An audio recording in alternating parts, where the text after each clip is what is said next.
Under Unit 1, the management concept, we had 3 topics which we were supposed to deal with. We had to talk about the evolution of management thought from classical to modern and functions of management. This we've seen already. And the second topic was management as a dynamic process and the overview of the functional areas of management.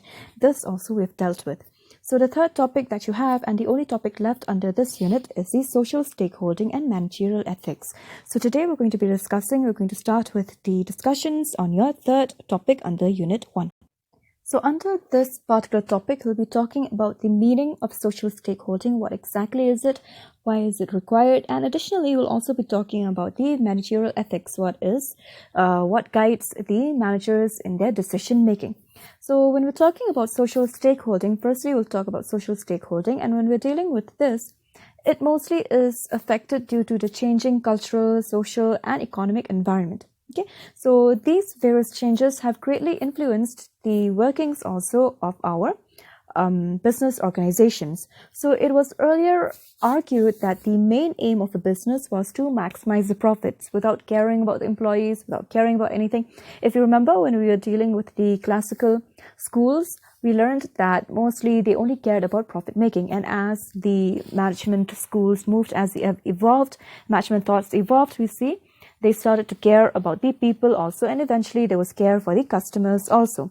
So, and then, so as we were saying earlier, it was argued that the main purpose of a business was to maximize the profits, but later they realized that while trying to increase the profits, they also have to take into consideration a few of the laws of the land. Okay, that is the laws that that govern the area in which they are working. So social and ethical issues have started to attract the attention of the managers, because managers have to fit in where they're working. So they have to work as per the orders or as per the rules of the land. And as a result of that, social stakeholding and managerial ethics also have become quite important in the changing environment, and therefore they are greatly influencing the decision making of your managers. So in order to be socially responsible organizations, they need to ensure that the management will act ethically. The most important thing is that if you want the organization to function properly, if you want the organization to be held responsible for social activities, then the managers themselves should be the ones who are guiding these activities. So with regards to social stakeholding, in view of the changing environment, the role of business is being re-examined in light of various developments. So there is a call for social as well as ethical consciousness on the part of the business. That is, businesses should try to involve themselves more in social activities. And social stakeholding, it basically refers to the idea that business should be managed by keeping in view the needs of and interests also of the owners, the employees, consumers, environments, and various other stakeholders. So basically, social stakeholding is nothing more than keeping in mind the interests and the views of your stakeholders. Stakeholders is not just your shareholders, but also other people who have a stake or who have some kind of vested interest in the organization. Okay? And as a result of this social stakeholding, as a result of the increasing need to take care of the interests of these stakeholders, the business managers are now in a dilemma, and they have to wrestle between balancing their commitment towards the owners, towards the shareholders, and also the obligations towards the other stakeholders. Remember, stakeholders could be your owners as well, then they could be the employees, the customers, the environment, and various other activities, including even the government. The government is also a stakeholder to the organization. So now managers have to not just satisfy and keep their owners happy, their shareholders happy, but now they also have to keep outsiders happy. So they have a bit of a struggle, especially when it comes to balancing the needs of the customers, the needs of the outsiders and the needs of the people in the organization. So the only aim of the business can no longer be profit maximization. They cannot only concentrate upon making profits, but they also have to concentrate upon other activities now. So as we said earlier, the classical school of thought was of the view that a business will serve well if it uses its resources efficiently and also economically.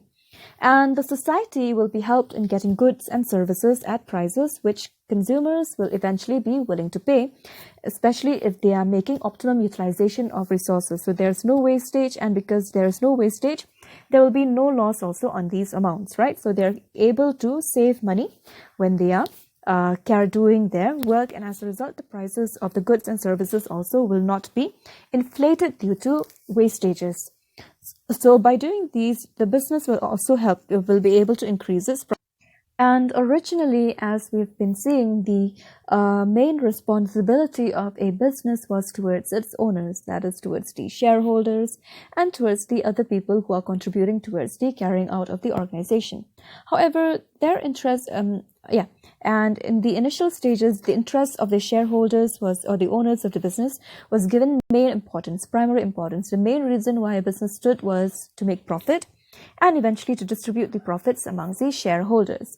However, this feeling changed, especially during the second quarter of the 20th century, and it was felt that besides the owners, the business should also revolve, they should create a sort of a balance in the interests of the employees, customers, suppliers, government bodies, trade unions, and even the general.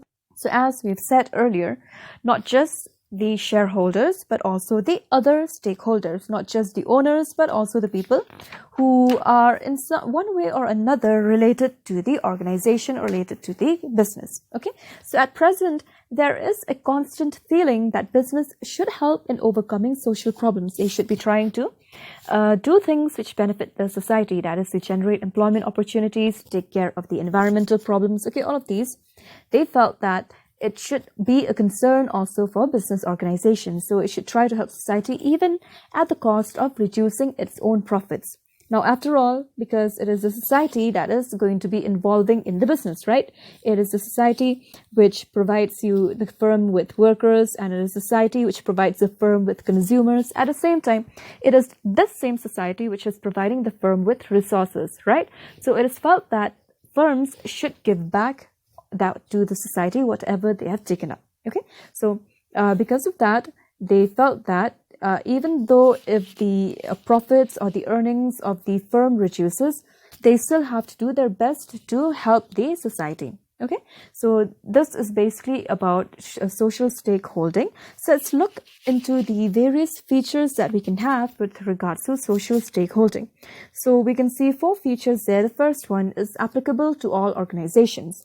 So when we're talking about social stakeholding, it is applicable to business as well as non-business organizations. It's not just for your business, but it's also for the non-profit organizations as well. So the business organizations, they should be more involved in social stakeholding because of their dependence upon society, because of all their vested interests, right? They're going to need workers, and then they're going to need the consumers also from the society. Again, as we said, even the resources are from the society. So because of that, business organizations should be more involved in social stakeholding because of this dependence upon society. So the business will get its inputs, everything from the society, and as a result, they have high dependence upon the society, which creates also an increased amount of obligation to take care of these various social stakeholders that are there. That is our consumers, and then our workers, laborers, and also the environment. All right. And the second point you have is it involves interests of various stakeholders. As we've been saying again and again, it is not just your shareholders, but it's also people other than your owners or your shareholders. So social stakeholding is basically an obligation of the business towards people and institutions who are affected by its working. So these stakeholders will include your shareholders themselves, then the employees, your customers, your suppliers, the community as a whole, then the people who are providing you with finance, and also your government. Okay, all of these are going to be included under the term stakeholders, and a business cannot ignore the interests of all of these stakeholders, right? What is the need of the government with regards to the business? What is the need of the suppliers with regards to the business? Or what are the needs and demands of your customers also with regards to the things that are provided to them by the business itself? And the third point you have is ethical requirement.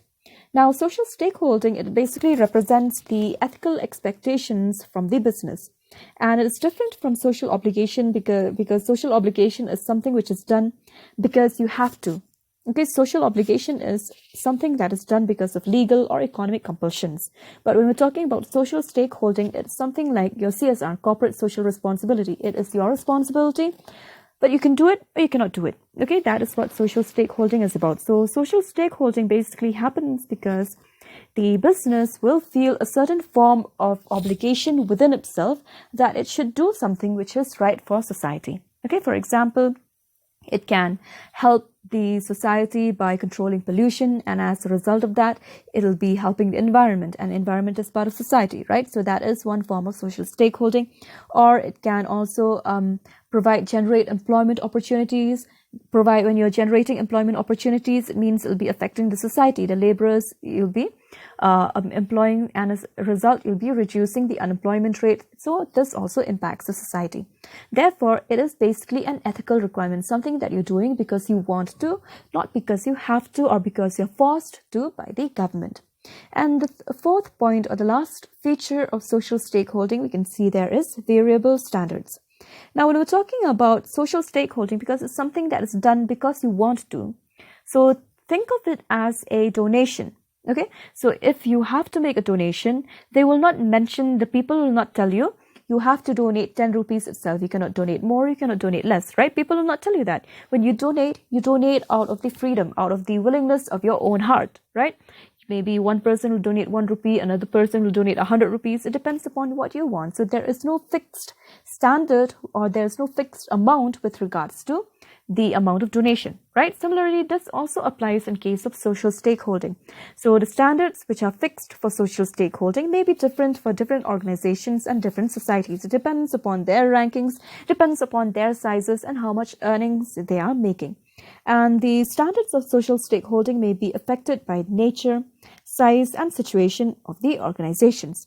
Now, the standards for a small organization will definitely be different from the standards of a multinational company, because they make more profits, those companies don't make profits, right? So it depends upon the size. Now, if a company that is producing just like, let's say, its inflow is 100 rupees, you cannot demand from it social stakeholding worth 100 rupees itself, right?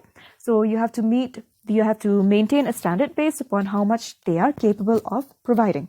So the standards may be different for different companies, and the standards may be different even within the same industry. Okay, even though you're working the same job, even though you're working the same kind of market, it may be different because consumers, okay, where the taste and trends, the place where you're located differs based upon that. So an established organization may set higher standard than a new organization. That is a given. Your organization that has been existing for more time will have more responsibilities towards society as opposed to just a new organization. And as a result, the standards for social stakeholding will be quite different between these various organizations. All right, so these are your features of social stakeholding. And moving on, cases for social stakeholding, or the reasons why we should have social stakeholding, or basically you can tell them as the arguments which are supporting social stakeholding. So when we're talking about social stakeholding, remember, it is something which the organizations, profit, non-profit organizations, will have to do because they are existing within a society. Okay, so when we're talking about the cases for social stakeholding, or the reasons why we must have social stakeholding, let's look at the first case, expectation from business. Now, business is a creation of the society. It is created through the humans which we take from society. It is created also with the addition of the resources like your plant, machinery, all of these things which you're taking up from society. So basically, it is a creation of society.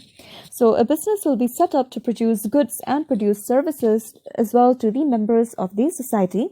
And the demand for your products or services will arise from consumers, again, who are part of the social setup. You are using members from the society, you're taking things from the society in order to provide, again, things, your goods and services to the society. As a result of that, the society will eventually expect that the business should take up certain important issues also for the welfare of various sections of the community, right? Because they are giving so much to the business, they expect something in return. So one of the main reasons for social stakeholding is a form of expectation from the business for all the things that society has given to it. So the social stakeholders in the stakeholders in the business will want that business to pay attention to their needs and also make efforts in order to fulfill their needs and demands. All right. And the second point, or the second reason why we need social stakeholding, is long-term interest of the firm. So takings of issues of social stakeholdings by a business will not be in the interest of society, but in its own interest also. So when we're taking all of these resources from society, it's not just for the benefit of the society, but rather it's mostly for the benefit of the firm.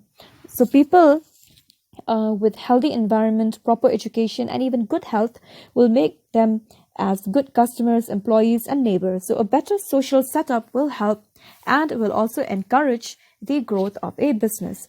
Now, if the company, if it neglects the society, it will ultimately affect the interests of the business itself. Because imagine, okay, you're opening a company. Let's say you're opening a company in let's say state A. Okay, you're opening a country in state, and the state is A, but you're getting workers from another state, from state B. As a result of that, the people in state A remain unemployed, and they will boycott the goods of the company. Why? Because they're not employing their own people, right? So if you're neglecting the resources, if you're neglecting the society in which you are working, it will eventually harm the interests of the business itself. So the business should try its best to respect also the various laws and legislations, especially with regards to fixation of your prices, and then quality control, safety measures, pollution control, and all of these various things as has been fixed by the government of that particular area. Now, any violation of any of these measures could and will surely attract various amounts of fines, and it could even result in penalties, and it could even result in losing of your business certificate. So the society may reject an enterprise if it does not care for the social welfare. Okay, they may reject an enterprise, they will boycott the goods and services, and as a result, it would eventually lead to the termination of the business as a whole. So remember, you are functioning in the society. As a result of that, you have to take care of the society. If you do not take care of the society, it will lead to rejection of the enterprise as a whole. All right. Now, the next point we see is moral justification. Now, there is a feeling among businessmen that it is their responsibility to help the various stakeholders in overcoming their. Sometimes the businessmen themselves will feel that they want to help the various stakeholders to overcome all of their different problems. Now, a business will depend entirely on the society, remember, for supply of employees and customers as well. At the same time, also for non-human resources. Okay, so the property of a business should be shared with the society in the form of meeting its social needs. It may not be able to share with it in the form of equity, in the form of debt. They may not be able to provide shares to all of the people within the society, but they can help them in other ways, right? They can help them by meeting social needs. Maybe they can make a bus stop. Maybe they can provide chairs, blankets, all of these things to the needy, right? That is one way in which they can help back the society. Now, if a business does not respond to the social needs, then the government may enact laws for asking the business to do or not to do a certain act. If the business is not helping out, then the government can create certain laws in order to, they may not create the laws, they may enact the laws which are already in existence to ask the business not to do these certain things which are affecting the society. Now, in case the business will, in that situation, the business will lose its freedom of action. Therefore, instead of being forced by the legislation, by the government to do something that they do not want, it's better for them to act on their own accord and to help the stakeholders to overcome the various problems. Okay, rather than being forced to carry out a work, rather than being forced through the government to do something, it's better for them to do it willingly, okay, to volunteer and to do the work. And the next point you have is public image. Now, another reason why people do good, all these do-gooders are there, is because they want to improve their images, right? So we have so many good Samaritans you will see upon social media. All of these people are helping and taking photos to show off that they're helping, mostly in order to improve their public image. So the same applies even in case of your businesses also. A main reason why a business does all the social stakeholding is in order to improve its public image. So businesses should be responsive to the socio-cultural norms of a country. And especially in a country like India, where social and cultural values have a long and rich heritage, a business which promotes social equality and then better opportunities, not just in the form of job, but in form of other areas also. And then they provide better consumer services, healthy employer-employee relationships. All of this, they will be able to enjoy better social patronage. That is, if they are able to provide all of these services, then society will treat them better. A business which works against traditional values will obviously face a huge amount of resistance, and also they will be critiqued quite a lot from society. Okay, they will face a lot of criticisms also from society, and they will be forced to adjust its attitude, to change its attitude in order to meet the requirements of the society as a whole. All right, and the next point is avoidance of government interference. Now, as I've said earlier, if you don't do it, if the company is not helping, then they will be forced to help. Okay, so this leads to an enactment of certain laws. To avoid that, it's always better to volunteer for the work yourself. So government has already passed a number of legislations, such as your COPRA, your Consumer Protection Act, and then your Pollution Control Measures, Essential Goods Act, all of these for the protection of society against exploitation. Okay, and against exploitation by the businesses. Now, in case the business takes care of social needs and it does not at all try to exploit consumers in any way, then the government will not have to take any action against it, right? If they're not doing anything wrong, then they will not be punished for it.